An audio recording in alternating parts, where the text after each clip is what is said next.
যত কাণ্ড সব কিছু যেন এবার বাংলাদেশে কে কে ঢোকেনি এখনো পর্যন্ত, বোধহয় খুঁজতে হবে হাতে গুনে।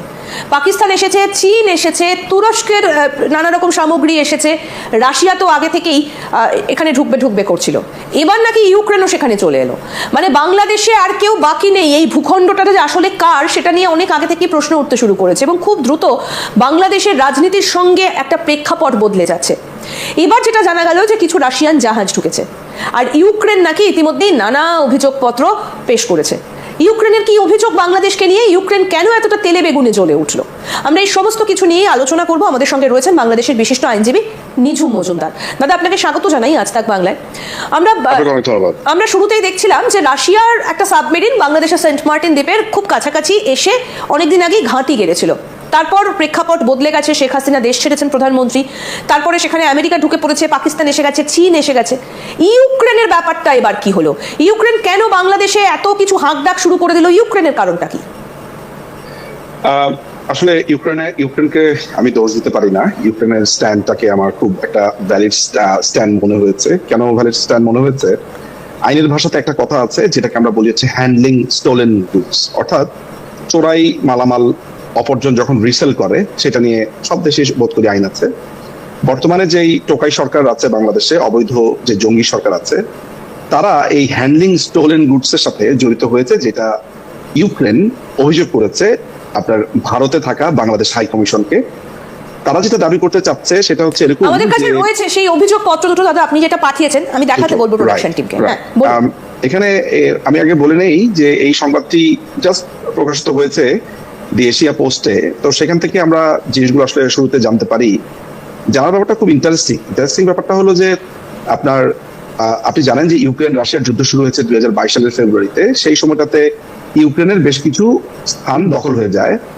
সেই সব জায়গাগুলোতে আসলে কিছু অসদুপায় লোকজন ব্যবসা, সেটা নানান ধরনের লোকজন নানান ভাবে সেখানে এক ধরনের ব্যবসা প্রতিষ্ঠান ওই অধিকৃত অঞ্চলটাতে করে, সেটা আলাদা বিষয়। কিন্তু মজাটা হচ্ছে সাত্তার মিয়া নামে বাংলাদেশের একজন, যিনি নিজেকে রাশিয়ান নাগরিক বলে দাবি করেন, আসলে তিনি একজন বাংলাদেশি। এই লোকটির বিরুদ্ধে বিস্তর অভিযোগ আগে থেকেই ছিল। কখনো অস্ত্র ব্যবসায়ী বলে নিজেকে পরিচয় দিচ্ছে, কখনো এগ্রিকালচারাল বিভিন্ন ব্যবসায়ী, নানান ধরনের আসছে তার কথাতে। কিন্তু মুশকিলটা হয়েছে ইউক্রেনে বিভিন্ন রকমের অসৎ লোকের মাধ্যমে সে যেটা করে, বাংলাদেশে সে 7.5 লক্ষ টন আপনার গম আমদানি করে। এই গমটা আমদানি করবার পর ইউক্রেন বাংলাদেশকে অভিযোগ জানায় এইটা বলে যে আমাদের জায়গাটা দখল করবার পর সেখানে দখলকৃত অঞ্চল থেকে বাংলাদেশের এই সাত্তার মিয়া এরা ডিল করছে এবং সেখান থেকে বাংলাদেশে গম পাঠাচ্ছে, যেটা অবৈধ। ডিল করতে হলে ইউক্রেনের সাথে করতে হবে, ইউক্রেন যাতে ব্যাপারগুলো জানে। অর্থাৎ ব্যাপারটা এমন যে ধরা যাক যে আমি একটা ভারত দিয়ে বোঝাই যে ভারতের একটা অঞ্চল কোনো না কোনো ভাবে বিদ্রোহী হয়ে তারা এখন আর কেন্দ্রীয় সরকারের কথা শুনবে না, তারা এখন ব্যবসা বাণিজ্য শুরু করে দিয়েছে অন্য একটি দেশের সাথে। সেখানে ভারত সরকার তাদেরকে বলছে যে আপনি ব্যবসা করতে হলে বা কিছু করতে হলে ভারতের সাথে করতে হবে, নট ওই পার্টিকুলার রাজ্য পার্টিকুলার অংশ। ব্যাপারটা একেবারেই তাই। তো এই যে এই ঘটনাটা সাত্তার মিয়া ঘটালো, সে কি 7.5 লাখ টন আপনার গম সে কি আপনার এমনি বাংলাদেশে ঢুকাতে পারলো বাংলাদেশের অথরিটির কোনো ধরনের অনুমতি বা তাদের যোগসাজশ ছাড়া? সেইটা খুঁজতে গিয়ে যেটা বের হয়ে সেটা হচ্ছে যে বর্তমানে যে আপনার এই যে স্বরাষ্ট্র উপদেষ্টা আছে, তিনি একই সাথে আপনার কৃষি উপদেষ্টাও বটে। এই স্বরাষ্ট্র উপদেষ্টা করলো কি, তার প্রভাব খাটিয়ে এখান থেকে পার্সেন্টেজ নিয়ে এই চুরিকৃত মাল বাংলাদেশে খালাস করে দিয়েছে। নাম্বার 1। এই জাহাঙ্গীরের সাথে আবার আরেকজন আছে, আপনারা জানেন যে যাকে নিয়ে আমরা বেশ কিছুদিন ধরে আলোচনা করছি, সেটা হচ্ছে কামরুল হাসান, এই যে প্রিন্সিপাল স্টাফ অফিসার সেনাবাহিনীর, যে কিনা আপনার সেনাবাহিনীর প্রধান ওয়াকারুজ্জামানকে হটিয়ে নিজেই সেনাপ্রধান হওয়ার পায়তারা করেছিল গত কয়েক সপ্তাহ আগে। এই কামরুল হাসান এবং জাহাঙ্গীর এই দুজনের যোগসাজশে এই অস্ত্র ব্যবসায়ী সাত্তার মিয়া এই চুরিকৃত মালামাল ইউক্রেনের অধিকৃত অংশ থেকে বাংলাদেশে পাচার করেছে। এইটার ব্যাপারে ইউক্রেন ব্যাপকভাবে নাকশ হয়েছে। ইউক্রেন এটা নানান জায়গাতে অভিযোগ তারা দায়ের করছে। দুটো ডেট আমরা দেখতে পাচ্ছি দাদা, একটা হচ্ছে 24 মে 2025, আরেকটা ডেট আমরা দেখতে পাচ্ছি 28 মে 2025। মানে দুটো চিঠি দিয়েছে ইউক্রেন এই বিষয়ে। রাইট, দুটোই তারা তাদের এই দুটো চিঠি কোথায় দিয়েছে, মানে কাদেরকে দিয়েছে? তারা দিয়েছে হচ্ছে ভারতে অবস্থিত বাংলাদেশ হাই কমিশনকে তারা চিঠিটা পাঠিয়েছে এবং তারা এটা জানিয়েছে যে বাংলাদেশ একটি স্বাধীন সার্বভৌম রাষ্ট্র হিসেবে তারা অভিহিত করে বলেছে, যদিও এটি একটি পূর্ব পাকিস্তান, তারপরে ইউক্রেন তাদের মতো করে আপনার বলেছে যে একটি স্বাধীন সার্বভৌম দেশ এভাবে চোরাই মাল বিক্রি করে আনবে, মানে অর্থাৎ একটা দেশের একটা অংশ ইলিগালি দখল হয়ে গেছে, সে দখলকৃত অংশের সাথে ব্যবসা বাণিজ্য শুরু করে দিয়েছে সাত্তার মিয়ার মাধ্যমে। ফলে বাংলাদেশে এটা ভারতীয় হাই কমিশনে কেন জানালো? কাণ্ডটা তো করেছে বাংলাদেশ, ভারত তো এর মধ্যে সাথে পাচ্ছে নেই। ভারতকে জানানো হচ্ছে যে ইউক্রেনের এমবাসি বাংলাদেশে নেই, কেমন? আচ্ছা, ইউক্রেনের এমবাসিটা ভারতে আছে, ফলে তারা এখানে জানিয়েছে, সেই জায়গা থেকে জানিয়েছে, কারণ ইউক্রেনে বাংলাদেশের এমবাসিটা নেই, ঠিক আছে? সো ওই ডিপ্লোম্যাটিক কানেকশন এইটা কবে থেকে আসা শুরু হয়েছে বাংলাদেশে? মানে আপনি যেটাকে বলছেন কোট আনকোট একেবারে চোরাই মাল, এটা কবে থেকে? এই চোরাই মালটা, এই আলোচনাটা শুরু হয়েছে গত বছরের সেপ্টেম্বর থেকে শুরু হয়েছে, মানে শেখ হাসিনার পরবর্তী সময়। হ্যাঁ, পরবর্তী সময়। আপনার মনে আছে আমরা বেশ কিছু জাহাজ থেকে মালামাল অফলোড আনলোড নিয়ে আলাপ করছিলাম, কারা আসছে, কিভাবে আসছে।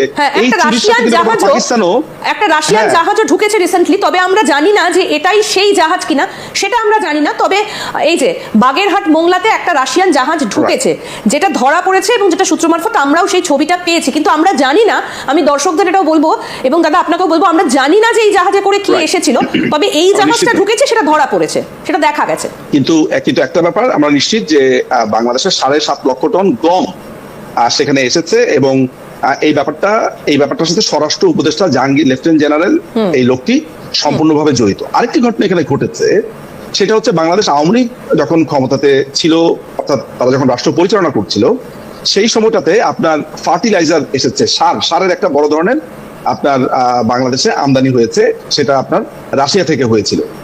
রাশিয়া থেকে হওয়ার পর সেখানে বেশ কিছু ব্যাপারে আওয়ামী লীগ সরকার, যিনি আমদানি করেছেন তার নাম বকুল, তার ব্যাপারে বাংলাদেশ আওয়ামী লীগের প্রশাসন বেশ কিছু তথ্য পায় যে এখানে বেশ কিছু গরমিলও আছে, ফলে সেটা অডিট প্রক্রিয়াতে ছিল এবং টাকাটা আটকে দেওয়া হয়েছিল।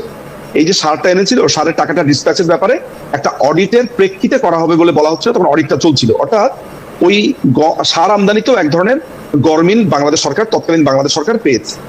তো বর্তমানে মজার ব্যাপার হচ্ছে যে 31 মিলিয়ন ডলারের যে টাকাটা আটকে ছিল জনাব বকুলের, সেই টাকাটা আপনার এখন এই যে সাত্তার মিয়ার যে কথা বলছি, সাত্তার মিয়ার বরাবর সেটা খালাস করা হচ্ছে টাকা। দেখুন, সার আমদানি করেছে জনাব বকুল, আর সাত্তার মিয়া এখন প্রভাব খাটিয়ে সেই টাকাটাও মেরে দিচ্ছে, এবং এই টাকার পার্সেন্টেজ পাচ্ছে হচ্ছে কামরুল হাসান এবং লেফটেন্যান্ট জেনারেল জাহাঙ্গীর। আপনি ব্যাপারটা বুঝতে পারছেন? অর্থাৎ সেনাবাহিনীর এই লোকটি এবং আপনার স্বরাষ্ট্র উপদেষ্টার, এই কথিত ইলিগাল গভর্নমেন্টের এই স্বরাষ্ট্র উপদেষ্টার দুইজনের যোগসাজশে শত কোটি টাকার পার্সেন্টেজ ব্যবসা হচ্ছে। আপনি বুঝতে পারছেন যে এরা এখানে এসেছেই, যে আমরা বারবার বলছি যে এদের একজন পিয়ন পর্যন্ত 150 কোটি টাকা, 200 কোটি টাকা, তানভীর নামে একজন পিএস 400 কোটি টাকার টাকা পয়সা কামিয়েছে। এই নাহিদের যে আপনার বিকাশ থেকে নাহিদ বলছি, যাকে ট্রল করা হচ্ছে আপনার সামাজিক যোগাযোগ মাধ্যমে, যে নিজেকে উপদেষ্টা বলে দাবি করছে এই ইলিগাল সরকারের, তার পিএস 150 কোটি টাকা পর্যন্ত মেরে দিয়েছে। অর্থাৎ এই 5ই আগস্টের পরে এরা যখন ক্ষমতাটা দখল করেছে, এরা ক্ষমতা দখলই করেছে এরকম লুটপাটের জন্য। বাংলাদেশের উপরে যে তৎপরতাটা কখনোই ছিল না, সেটা হচ্ছে চোরাই মাল বাংলাদেশ আমদানি করছে। আপনি ভাবছেন জিনিসটা কিন্তু লজ্জার। এবং এই টাকার ভাগগুলো কি তাহলে মোহাম্মদ ইউনূস পর্যন্ত গিয়ে পৌঁছচ্ছে? এখানে ইউনূস যদি ভাগবাটোয়ারা না পায়, আপনার নাহিদ, আসিফ ভুইয়া এরা যদি ভাগবাটোয়ারা না পায়, তাহলে কি এই ব্যবসাটা তারা করতে পারে? এই ব্যবসা করতে পারে না। ফলে সবাইকে খুশি করি, এখানে মাথায় রাখতে হবে 7.5 লক্ষ টন আপনার গম ঢুকেছে, সার ঢুকেছে আপনার প্রায় 31 মিলিয়ন ডলারের। It's not a matter of joke. এই 31 মিলিয়ন ডলার টাকাটা পেতে হচ্ছে জনাব বকুল, কিন্তু বর্তমানে ন্যাশনাল গ্রুপের যে মালিক আপনার সাত্তার মিয়া তার 3 ভাই সহযোগে করেছে কি, এই টাকাটা এখন মেরে দিচ্ছে যে এই টাকাটা বকুলকে দেওয়া হবে না, এই টাকাটা সেই ডিসপ্যাচ করবে, এবং প্রত্যেককে টাকা দিয়ে এখানে মোটামুটি ঠান্ডা করে ফেলা হয়েছে। এই সাত্তার লোকটি কখনো নিজেকে রাশিয়া থেকে অস্ত্র আমদানির কথা বলছে। এখন এটা নিয়ে আলোচনা হতে পারে যে এই পুরো ঘটনাটা রিপারকেশন কি হতে পারে ইউক্রেনের সাথে। এই ঘটনাটার ক্ষেত্রে আপনার ইউরোপিয়ান ইউনিয়ন তো এটা জড়িত হবেই, কারণ তারা নিশ্চয়ই ইউরোপিয়ান ইউনিয়নকে এটার ব্যাপারে ফরমাল অভিযোগ দিবে, আদালতে যেতে পারে। এই যে চুরি করা মাল বাংলাদেশে ঢুকছে এবং এটার পার্সেন্টেজ যে জাহাঙ্গীর, কামরুল হাসানেরা খাচ্ছে, এই ব্যাপারগুলো এখন মিডিয়াতে আসা শুরু হয়েছে। অলরেডি আপনার ইন্টারন্যাশনাল মিডিয়াতে এসেছে, এশিয়া পোস্টে আজকে এই প্রোগ্রামের মাধ্যমে ভারতবর্ষ থেকে শুরু করে সারা পৃথিবীর মানুষজন জানতে পারছে। ফলে এই জিনিসটা আসছে, এবং এইটা রিপারকেশনটা ঠিক কোন পর্যায়ে পৌঁছায় সেটা আমার জানা নেই। তবে এটা ভয়ানক একটা, দুঃখজনক একটা ব্যাপার যে বাংলাদেশকে এখন অন্য দেশের চোরাই মাল কিনতে হচ্ছে। সত্যি মানে বাংলাদেশ যে কোন জায়গায় গিয়ে পৌঁছেছে এই ঘটনাগুলো থেকে সেটা এক প্রকার স্পষ্ট, কারণ একটা দেশের অর্থনীতি তো সম্পূর্ণ ভেঙে পড়েছে। দাদা আপনি আমাদের সঙ্গে থাকুন, আমরা এবার একটু যেদিকে নজর রাখবো যে ইতিমধ্যেই কিন্তু ভারতীয় যে হাই কমিশন সেখানে অভিযোগ জানিয়েছে ইউক্রেন। মানে এবার রাশিয়ার টার্গেট কি তাহলে, মানে রাশিয়া ইউক্রেনের এই যে ঝামেলাটা, সেখান থেকে ইউক্রেন যে অভিযোগটা জানাচ্ছে যে রাশিয়ার একটা অংশ থেকে তারা এইভাবে জিনিসপত্রগুলো বাংলাদেশে ঢোকাচ্ছে, অর্থাৎ তাহলে কি ইউক্রেন বাংলাদেশকে শত্রু বলে মনে করছে এই মুহূর্তে? না হলে কেন তারা অভিযোগ জানাবে? কেন ইউক্রেনের টার্গেট এবার কি তাহলে বাংলাদেশ হয়ে উঠছে? আসুন, আমাদের সঙ্গে রয়েছেন বাংলাদেশের বিশিষ্ট আইনজীবী নিঝুম মজুমদার। এক কথায় শুরুতে বলতে গেলে যেটা বলতে হয় দাদা, যে তাহলে কি এবার ইউএসএ রাশিয়ার পর ইউক্রেনের টার্গেট বাংলাদেশ? তারাও কি এবার বাংলাদেশে এসে ঘাঁটি গাড়তে চাইছে? আমি যে ব্যাপারটাকে যেভাবে দেখি, দেখেন ইউক্রেনের সাথে এই রাশিয়ার যে যুদ্ধটা এখন আজকে প্রায় 2022 থেকে প্রায় 3 বছরের বেশি সময় ধরে চলছে, সেটি কিন্তু আপনার ইউক্রেন ন্যাটোর সদস্য হওয়া, তারপরে হচ্ছে যে সেখানে আপনার ইউরোপিয়ান ইউনিয়ন একটা স্ট্রংলি ইউক্রেনকে সমর্থন দেওয়া, বিশেষ করে গ্রেট ব্রিটেন তারা নানানভাবে অস্ত্র গোলা বারুদ দিয়ে সাহায্য করা। অর্থাৎ আমি যেটা বোঝাতে চাইছি যে ইউক্রেনকে ইউরোপিয়ান ইউনিয়ন একটা বড় ধরনের ব্যাকিং দিচ্ছে। আমেরিকা ইতিমধ্যে প্রায় $400 বিলিয়ন তাদেরকে দিয়েছে। তাদের শক্তিমত্তাটার ব্যাপারে এটা বলছে যে ইউক্রেন যদি স্বয়ংসম্পূর্ণভাবে, ধরা যাক যে নিজের শক্তিতেও যদি স্বয়ংসম্পূর্ণ না হয়, তাদের সাথে একটা বড় ধরনের ব্যাকিং অবস্থাতে কিন্তু ইউরোপিয়ান ইউনিয়ন রয়েছে, আমেরিকা রয়েছে, এরকম একটা অবস্থাতে যদি কোনো ইন্ডিভিজুয়াল আপনার বাংলাদেশের কারোর সাথে যোগ সাজসে আপনার ইউক্রেনের সাথে এই ধরনের আচরণগুলো করে, অর্থাৎ ইউক্রেনের বিভিন্ন অঞ্চলের থেকে এখন কেউ যদি আপনার গ্যাস উত্তোলন শুরু করে ইউক্রেনকে না জানিয়ে, এটা বলে যে ওইটা তো দখলকৃত জায়গা, তাহলে ব্যাপারটা ঠিক যে জায়গাতে ইউক্রেন নিয়ে যাবে সেটা হচ্ছে আন্তর্জাতিক আদালতে যাওয়া। আন্তর্জাতিক ট্রেড আদালত আছে, আন্তর্জাতিক ভাবে তারা বাংলাদেশ সরকারকে অলরেডি আপনার অভিযোগ দিয়েছে ইউরোপিয়ান ইউনিয়নকে ইনভলভ করবে। ফলে এই ব্যাপারটা বহুদূর পর্যন্ত গড়াবে বলে আমি মনে করি, কারণ তারা ইতিমধ্যে 2টো ওয়ার্নিং লেটার দিয়েছে এবং আপনি সেই চিঠির মধ্যে দেখবেন যে তারা কিভাবে সেখানে হতাশা ব্যক্ত করেছে। এখানে আমি চিঠি দুটো একটু দেখাতে বলবো এবং এই চিঠি দুটোতে কি লেখা রয়েছে আমি একটুখানি দাদা আপনাকে একটুখানি বলতে বলবো যে চিঠি দুটোতে ঠিক কিভাবে কি লেখা রয়েছে যদি আমাদেরকে একটু বলেন। যেটা বেলারুশের থেকে একটা চিঠি, যেটা ইন্ডিয়ান হাই কমিশনে দেওয়া হয়েছে।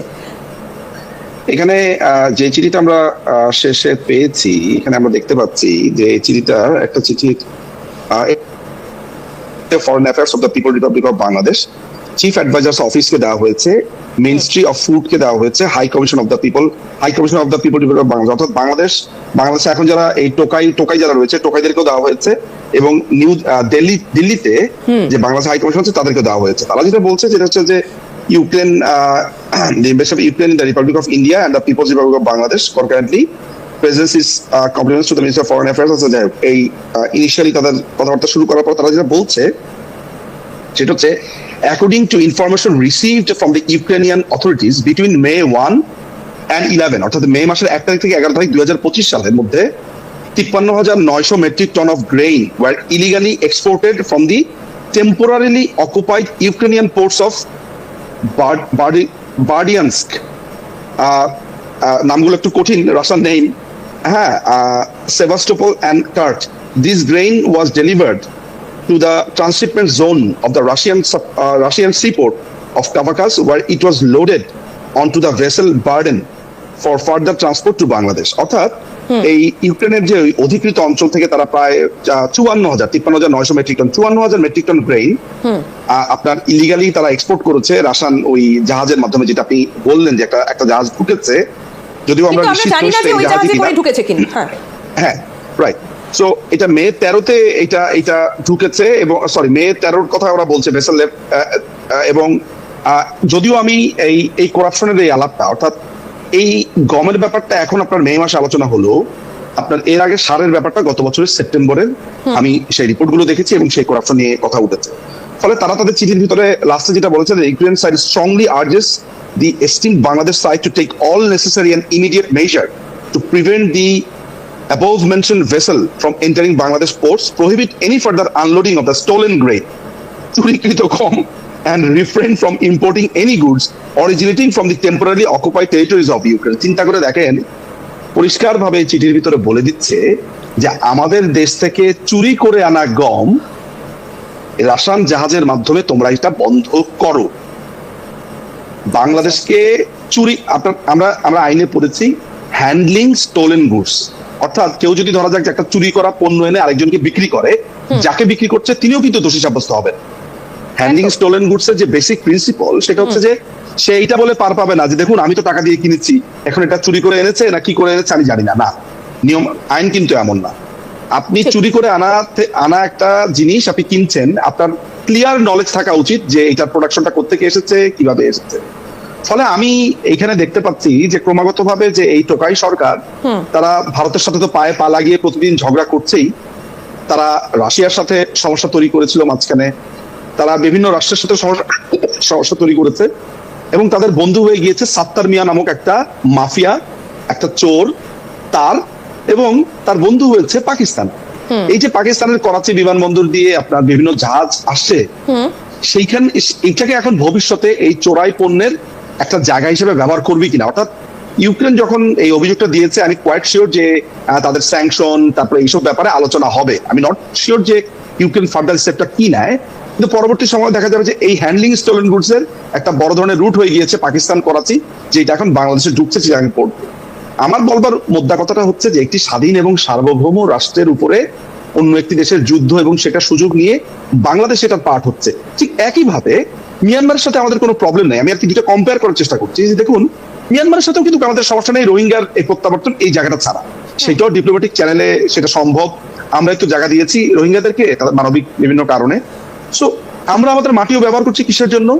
মিয়ানমারে যাতে আরাকান আর্মি দখল করতে পারে। খেয়াল করে দেখেন মিয়ানমার একটা রাষ্ট্র, সেই রাষ্ট্র অবৈধভাবে দখল করেছে, একটা অংশ দখল করেছে আরাকান আর্মি। সেই আরাকান আর্মিকে কি করা হচ্ছে? এই টোকাই সরকার অস্ত্র সাহায্য দিবে বলে, ফুডের নামে, মানবিক করিডোরের নামে তারা করবে কি অস্ত্র সাহায্য দিবে বলে তারা সেখানে একটা করিডোর খোলার প্রাণান্তকর চেষ্টা করছে।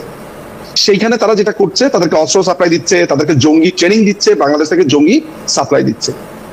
এই একই অভ্যাস তারা বজায় রেখেছে ইউক্রেনের সাথে। সেখানে কি করছে? সেখানে তারা চোরাই জিনিসপত্র করছে। আবার তারা ভারতে কি করছে? অস্ত্র সাপ্লাই দিচ্ছে কাদেরকে? কুকি চীনকে, যাতে ভারতের মিজোরামকে ব্যতিব্যস্ত করে রাখা যায়, যাতে ভারতকে অস্থিতিশীল করে রাখা যায়। এই যে এই টোকাই সরকার আসার পর থেকে বিভিন্ন রাষ্ট্রের সাথে শত্রুতা সম্পর্কটা, আপনি আমাদের যে আজকের টপিকটা সেটা যদি আপনি আরেকটু একটু ইলাবোরেট করেন তাহলে কিন্তু আপনি একটা ইগল চায়ের মতো আপনি দূর থেকে এটা দেখতে পাচ্ছেন যে বাংলাদেশ আস্তে আস্তে নিজেকে শত্রুতে পরিণত করে ফেলছে। বিভিন্ন শত্রু। দাদা, আপনাকে আরেকটা খবর একটু দিই। সরকার আসবে, আপনি হয়তো জানেন আরেকটা খবর যে রাশিয়ার সঙ্গে কিন্তু মিয়ানমারের একটা চুক্তিপত্র সই হতে চলেছে এবং মিয়ানমারকে সাহায্য করতে কিন্তু রাশিয়া অনেক রকম ভাবে একটা চেষ্টা চালিয়ে যাচ্ছে। অস্ত্র দেবে, এটা জানা কথা ছিল। রাশিয়া চায়না অস্ত্র দেবে এবং আমরা আগেই জানতাম যে রাশিয়া সেখানে আপনার যুদ্ধ বিমান সাপ্লাই দেবে। সেখানে তারা বিভিন্ন যুদ্ধ বিমানের কথা আমি শুনে এসেছি, সাপ্লাই দেবে। এর মধ্যে এখন এই যে জর্জ সরোস, ইউনাইটেড নেশনস এবং আমেরিকান ডিপ স্টেটের এই যে টার্গেট যে বাংলাদেশের ভূখণ্ড ব্যবহার করে সেখানে অস্ত্র ঢোকানো, আমি জানি আপনাকে আমি সেই ছবিগুলো দিয়েছিলাম কিনা, যে ইউনাইটেড নেশনস এর অনেক বড় বড় লরিতে করে আপনার খুবই রহস্যময় ভাবে পুরো ঢাকা দিয়ে প্রায় 15টা-16টা লরি যাচ্ছে। সবাই বিস্ময় নিয়ে দেখেছে যে এই লরির মধ্যে কি, বাংলাদেশে কেউ কখনো ইউনাইটেড নেশনস এর এত বড় লরি দেখেনি। বিশাল বড় ট্রাক, যেগুলোতে সাধারণত বড় বড় আপনার ওই যে কন্টেইনার গুলো আসে, সেই কন্টেইনার গুলো সেখানে বহন করা হচ্ছিল। তো এটার মধ্যে অস্ত্র আছে বলে সবাই ধারণা করছে এবং এগুলো করিডোর দিয়ে আপনার মিয়ানমারে যাচ্ছে। এখন মিয়ানমার জান্তা বাহিনী তারা তো এটা জানে যে বাংলাদেশের ভূমি ব্যবহার করে সেখানে অস্ত্র ঢোকা হচ্ছে। ফলে মিয়ানমার এখন যে কোনো সময় বাংলাদেশে আক্রমণও করে বসতে পারে, এই ধরনের একটা পরিস্থিতিও তৈরি হচ্ছে। তো তারা বেসিক্যালি কি করতে চায়? এই ক্ষমতা দখল করে অন্যান্য দেশের সাথে যুদ্ধ বিগ্রহ বাঁধানো, দেশের বাজেটে টাকা খরচ করে বাংলাদেশের মানুষ পৃথিবীর বিভিন্ন অঞ্চল থেকে তারা রেমিটেন্স পাঠায়, গার্মেন্টস শ্রমিকরা তাদের মাথার ঘাম পায়ে ফেলে তাদের পরিশ্রমের কারণে আজকে ইকোনমির একটা শেপে দাঁড়িয়েছে। এই পুরো জিনিসটাই নস্যাৎ করে দিচ্ছে। পরবর্তী সময় যে গণতান্ত্রিক সরকার বাংলাদেশে যদি আসে তারা তো এসে নিজেদেরকে আবিষ্কার করবে যে তারা একটা শত্রু রাষ্ট্রে পরিণত হয়েছে সারা পৃথিবী। সুতরাং এই ব্যাপারটা যেমন মানে সাধারণ মানুষের জন্য অ্যালার্মিং, অন্যদিকে ভারতের জন্য অ্যালার্মিং। সেটা হচ্ছে যে তার প্রতিবেশী রাষ্ট্র চোরাই মাল আমদানি করছে এবং বাংলাদেশের ভূমি আবার ব্যবহার করে অন্যদিকে চোরাই ভাবে আপনার কুকি চীনেদেরকে দিয়ে ভারতকে ব্যতিব্যস্ত রাখা হচ্ছে। সুতরাং এই ঘটনাটা এবং আরেকটা ঘটনা যেখানে আমি এর আগের পর্বে বলেছি সেটা হচ্ছে যে এই ঘটনাটা হচ্ছে এই চোরাই মালটার ব্যাপারে ইউনূসের যে স্বরাষ্ট্র উপদেষ্টা সেইটা টাকার বিনিময়ে করছে। অর্থাৎ সেইখান থেকে পার্সেন্টেজ পাচ্ছে, সে নিজে কিন্তু মানে যেখান কৃষি থেকে উপদেষ্টাও। খুশি সেখান থেকে টাকা আনছে, কখনো ইউনাইটেড উপদেষ্টাও। নেশনসের কাছে গিয়ে হাত পাচ্ছে, কখনো আমেরিকার কাছে গিয়ে হাত পাচ্ছে, আবার এখানে আপনার ইউক্রেন কাছে- থেকে এই জিনিসপত্র আনছে, সেখানেও একটা টাকার বিনিময়ে। মানে কি আপনাকে বলতে হবে চোরাই মাল আনছে, আপনি শুধু পণ্য আনছে এটা বললে হবে না, বলতে হবে যে এবার চুরিকৃত ইউক্রেনের পণ্য নিয়ে দাবিটা কি, যে তাদের কাছ থেকে এই জিনিসগুলো আনা বন্ধ করতে হবে, নাকি এই আনা বন্ধ ভাবে আনা করতে যাবে হবে, না? এবং এই জাহাজ তারা ঢুকতে দিতে মানা করছে। তাদের দাবি হচ্ছে যে এইটা ইউক্রেনের সম্পদ বাংলাদেশে ঢুকেছে রাশিয়ান জাহাজের মাধ্যমে। তাদের এই সম্পদ তাদেরকে অর্থ না দিয়ে, তাদেরকে টাকা না দিয়ে, এটা অন্য চোরাই যারা ব্যবসা করে তাদেরকে টাকা দেওয়া হচ্ছে, অন্য রাষ্ট্র টাকা পাচ্ছে। ইউক্রেনের দাবিটা হচ্ছে এইটা, যে এইটার আশু ব্যবস্থা নিতে হবে এবং জাহাজের আপনার যে অফলোড করে সেটা বন্ধ করতে হবে, এই পার্টিকুলারলি গ্রেইনের ক্ষেত্রে। বুঝতে পারছেন? সো আলটিমেটলি এখন কিন্তু এটা কি জিনিসটা শুনবে ইউনূসের এই সরকার, এই উপদেষ্টা সরকার, তারা কি এগুলো শুনবে বলে মনে এখানে হয়?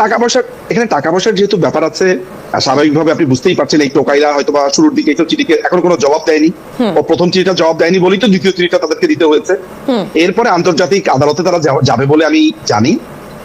আন্তর্জাতিক আদালতে যাবে, এটা নিয়ে একটা বড় ধরনের হেনস্থা হবে, এবং সামনে আমি নিশ্চিত যেটা আপনারা দেখতে পাবেন যে আন্তর্জাতিক আদালতে বাংলাদেশের বিরুদ্ধে মামলাও করে দেওয়া হয়েছে। এই যে মামলা করা হলে বাংলাদেশ তো এটা রেসপন্স করতেই হবে, কিন্তু রেসপন্স করতে হবে, লয়ার নিয়োগ করতে হবে। রেসপন্সটা করবে কে?